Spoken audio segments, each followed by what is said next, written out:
Hello YouTube, this is RedFox72, and I'm here bringing you a video to show how to separate spiders, such as that one, away from the tall mobs, such as these skeletons. This is useful because when you have spiders that go into a lava grinder such as this, most of the time they will end up swimming up the lava, and they will get stuck, and their stream will be destroyed. So, first things first, let's change it to peaceful. And let's go ahead and get started. So, I'm going to get rid of this grinder so that I can have a spot to work. This is a unique spider separator in that it does not clog. I'm sure many of you have seen spider separators that were built, and they worked. The problem is, they would clog. So, for example, a spider would get stuck here, and no other mobs could come through. So, let's get rid of these. Oops. I need a stone half slab. So, the materials you're going to need for this are not that many. I need that. Very smart. RedFox72, very smart. The materials you're going to need for this are not that numerous. You just need a mob trap, which I have right here. This is a version of Kirsar's flushing mob trap. So it uses a piston clock to turn off the redstone power, and every time it does that, water will flood in here, which will happen in a couple seconds. So water will flood in here. Here it comes. Water will flood and push all the mobs into this canal, where they will go and fall down into my canal. So let's go ahead and make it so that the spiders are separated out. So, what's going to end up happening, the tall mobs are going to go down this path, and the spiders are going to come through here.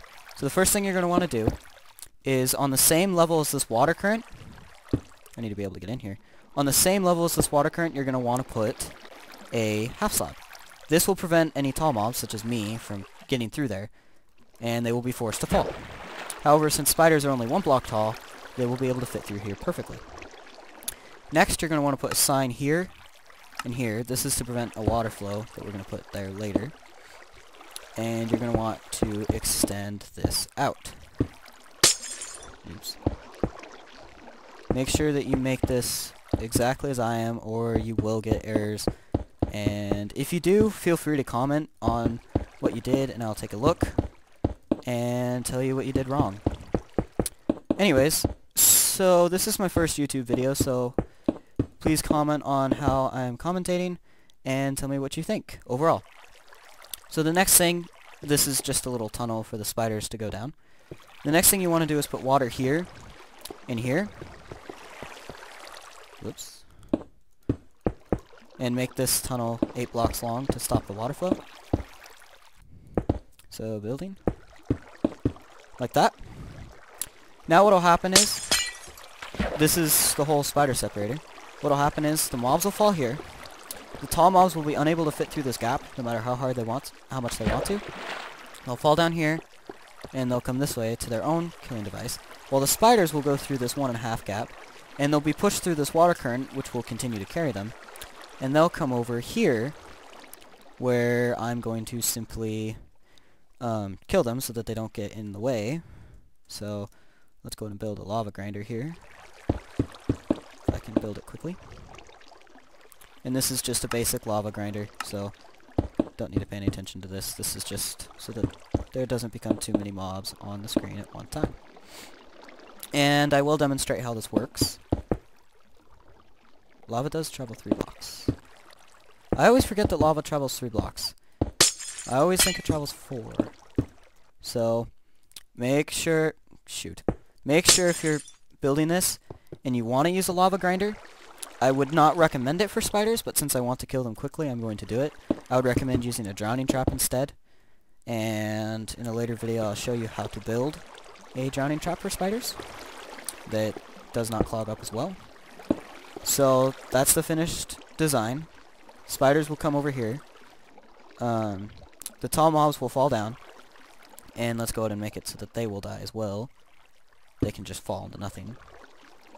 Actually, spiders can too. Oh well, I've already got the mob grinder.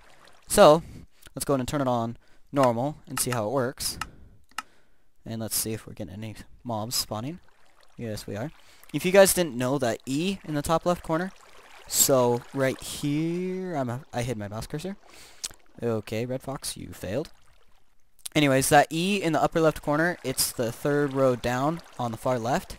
So it says Minecraft 1.32, then it says C 15 of 1296, then it says E 1719, and it's going up. That's how many entities you're currently looking at. So if I were to fly up, you can hear there's a bunch of stuff in here. And if I go in here, you see there's a lot of mobs in here. And let's, just for fun, go and push one of these spiders down so you can see how it works. Oh, spider. Okay, the water flow is coming. This will help a lot. So I'll go ahead and go with them so you can see what happens. So, spider falls. So the spider falls, and mobs will try to swim. So the spider gets pushed through and carried on, while the tall mobs fall. And you can see the spider simply falls, the tall mobs go down. So it's a perfect spider story. And that's all you need to know. This can be hooked up to any device you want to. It can be hooked up to any mob trap. You just need to have this 2x2 entry portal to where the spiders go.